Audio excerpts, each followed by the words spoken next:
શું ગોપાલ ઇટાલિયા અને આમ આદમી પાર્ટી ગુજરાતમાં ગોલમાલ કરી રહી છે? કારણ કે હાલ આખા ગુજરાતમાં તમામ પાર્ટીઓની વચ્ચે એક હોડ લાગી છે કે કોના કાર્યકર્તા તોડી અને કોણ કોની પાર્ટીમાં જોડશે. આ તમામ ચર્ચાઓની વચ્ચે જો સૌથી આગળ કોઈ હોય તો એ આમ આદમી પાર્ટી.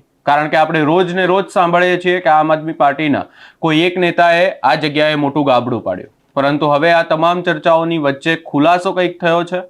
શું છે સમગ્ર મામલો, વિગતે ચર્ચા કરીશું. નમસ્કાર, હું છું ઉજ્જવલ અને આપ જોઈ રહ્યા છો નિર્ભય ન્યૂઝ. આમ આદમી પાર્ટી દ્વારા હાલ આખા ગુજરાતમાં ગુજરાત જોડો જનસભા કરવામાં આવી રહી છે અને આ જનસભામાં આપણે જોઈએ છે કે રોજ ને રોજ કોઈક ને કોઈક નવી પાર્ટીમાંથી કાર્યકર્તાઓ આમ આદમી પાર્ટીમાં જોડાય છે. આવી જ એક સભા કરવામાં આવી હતી 25 તારીખે ધારીમાં અને હવે આ સભાને લઈ અને સવાલો ઊભા થયા છે.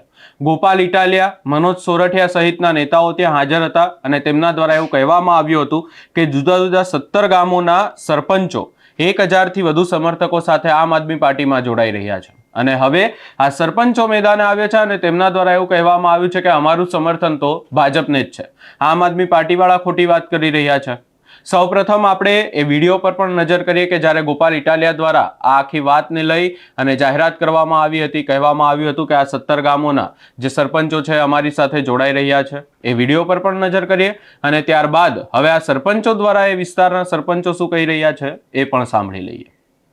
ભારત માતા કે આજે ધારી મુકામે, અમરેલી જિલ્લાના ધારી મુકામે આ બધા સરપંચ સાહેબ બતાવ્યો 17 અલગ અલગ સરપંચશ્રીઓ આમ આદમી પાર્ટી સાથે જોડાયા છે અને તમામ સરપંચશ્રીઓ સાથે એમના કાર્યકર્તાઓ, સમર્થકો અને ગામના આગેવાનો મળીને 2000 કરતા પણ વધુ ની સંખ્યાબળ સાથે ધારીમાં આજે બહુ મોટો ભૂકંપ સર્જાયો છે. આ તમામ સરપંચશ્રીઓએ ખૂબ નિષ્ઠાથી, તાકાતથી લડતી આમ આદમી પાર્ટીને સપોર્ટ આપવાનું નક્કી કર્યું છે.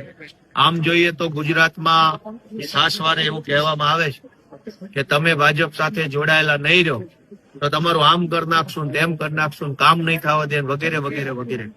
કામ તો જો કે ભાજપ વાળા કઈ કરતા છે નહીં, પણ આજે ધારી તાલુકાના સૌ સરપંચશ્રીઓ જે જોડાયા છે એ બહુ મોટી ખુશીની બાબત. જાણવા મળે કે ભાઈ આમ આદમી પાર્ટીની મીટિંગ ધારી થયેલી, એમાં આજુબાજુના ગામના સરપંચોનું નામ ખોટી રીતે સામેલ કરેલું છે. એ બધું તદ્દન ખોટું છે. આજે અમારા ગામમાં કોઈ ચર્ચા બાબત થઈ જ નથી. એ તદ્દન ખોટું ઉપજાવેલું છે.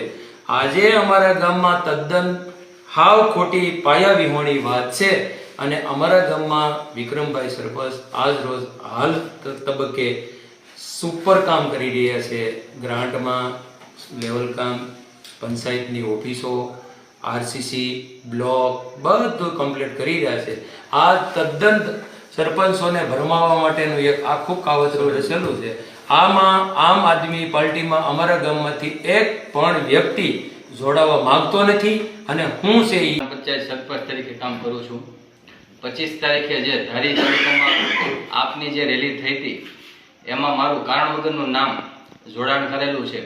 અમારા ગામના કોઈ પણ સભ્ય એ રેલીમાં કે સ્થળ ઉપર છે નહીં. અમારું તમામ ગામ ભાજપ સાથે જોડાયેલું છે. ભાજપે ગામ પંચાયતને ઘણા બધા કામો પણ આપેલા છે અને આવતા સમયમાં પણ ગામને વધુમાં વધુ કામ મળશે એવી અમારી કોશિશ છે અને વધુ કામ અમારા ગામ પ્રત્યે આવે. જે પેન્ડિંગ કામોની જે રજૂઆતો છે એની પણ અમે ફોલોઅપ લઈએ છીએ અને મારું જે નામ જોડ્યું છે આમાં આપ પ્રત્યે આપમાં એ હાવ તદ્દન પાયા વિહોણું છે અને ખોટું નામ મારું છે. અમે હર હંમેશ ભાજપ સાથે જ છીએ.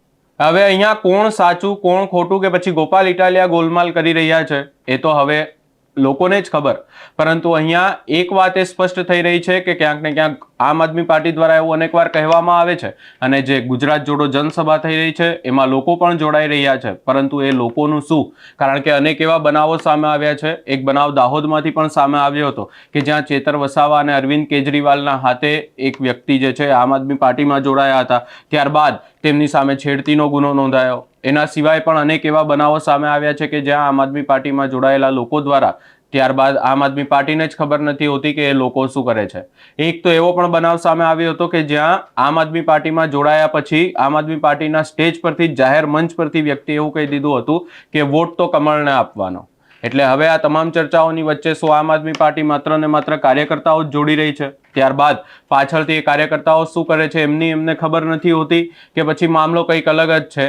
એ તો હવે શું ખબર, કોને ખબર. પરંતુ આ સમગ્ર બાબતને લઈ અને આપનો શું અભિપ્રાય છે એ અમને કમેન્ટ કરી જરૂર જણાવશો. અમારી ચેનલ નિર્ભય ન્યૂઝને લાઇક, શેર, સબસ્ક્રાઇબ કરવાનું ભૂલશો નહીં.